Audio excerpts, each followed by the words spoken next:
Alors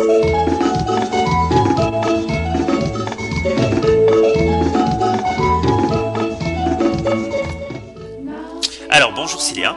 Bonjour Olivier. Alors en fait Cilia, tu t'appelles Céline dans la vie et tu as été désignée dans le jeu Gagner mon billet pour Cosmetic Academy à Tahiti, seconde au classement. Tu as remporté un séjour en Polynésie grâce à nos partenaires. Donc le séjour comporte à la fois 2 billets Air Tahiti Nui Paris-Papeete, 7 nuits au Méridien Tahiti dont une nuit à Bora Bora, 2 billets d'avion aller-retour offerts par Air Tahiti, Papeete Bora Bora, et également 3 activités dans la route du Moneuil qui sont offertes par notre partenaire Yes Tahiti. Alors j'imagine qu'à l'annonce des résultats, il y a environ 2 semaines, ça a été la grande surprise, non? Oui, ça a été la grande surprise parce que je ne m'attendais pas du tout à obtenir la deuxième place. Il y avait d'autres blogueuses qui participaient au concours qui étaient bien plus expérimentées que moi et dont j'admirais les créations sur les blogs, donc c'est vrai que ça a été un peu la surprise.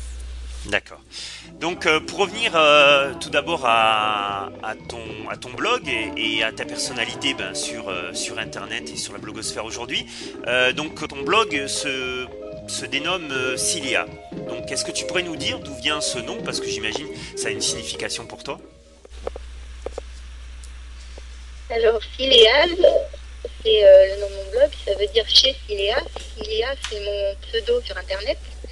J'ai choisi ce pseudo parce que quand j'avais 15-16 ans, avec une copine, on avait écrit un petit roman de fiction et il y avait une héroïne dedans qui s'appelait Ciléa et j'avais trouvé... Enfin, quand j'avais imaginé ce nom-là, il m'avait beaucoup plu. Ciléa, c'était parce que j'imaginais l'héroïne avec un regard océan, donc il y avait Ci dedans qui veut dire mer, et puis Léa, parce que j'aimais beaucoup le prénom Léa à l'époque, et j'avais collé Léa au nom, et voilà. Donc déjà une créatrice de nom à la base, et c'est quelque chose aussi qui t'a certainement aidé pour remporter ces prix. Alors ensuite, on se pose tous également la question, comment es-tu venu aux cosmétiques maison? J'ai commencé à m'intéresser aux cosmétiques maison avec l'arrivée de mes enfants.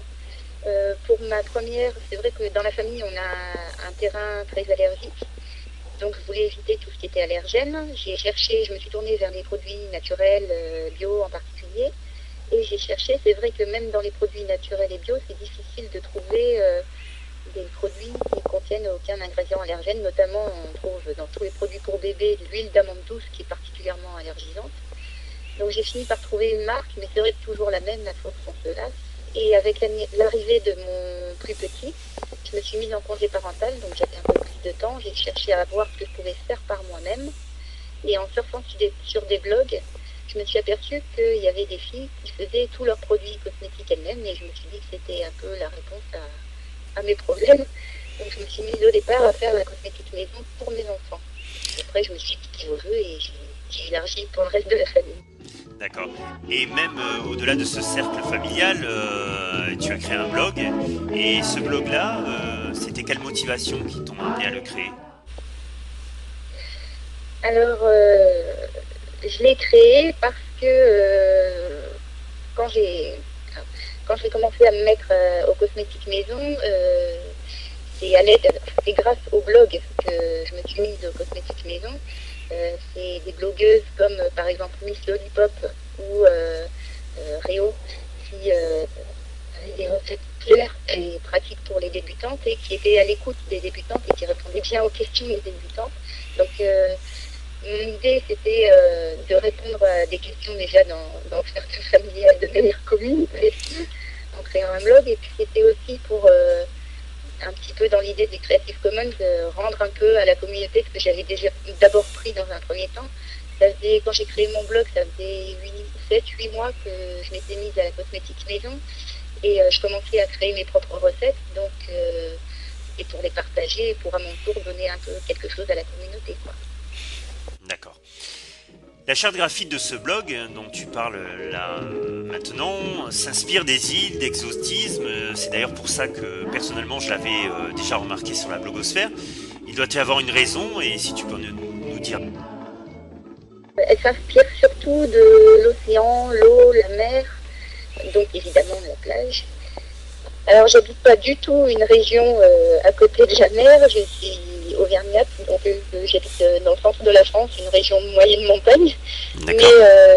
quand j'étais petite, je passais toutes mes vacances au bord de l'océan et c'est vrai que cet océan m'a toujours fascinée. Et je fais par la suite de la natation mon sport de prédilection. Bref, l'eau, c'est mon élément. Donc, comme mon blog, ça se voulait être mon petit chez moi, je l'ai fait à l'image de mon rêve, qui serait d'habiter proche de l'océan. Donc, comme les îles aussi, c'est un paradis pour moi. Voilà, je l'ai fait à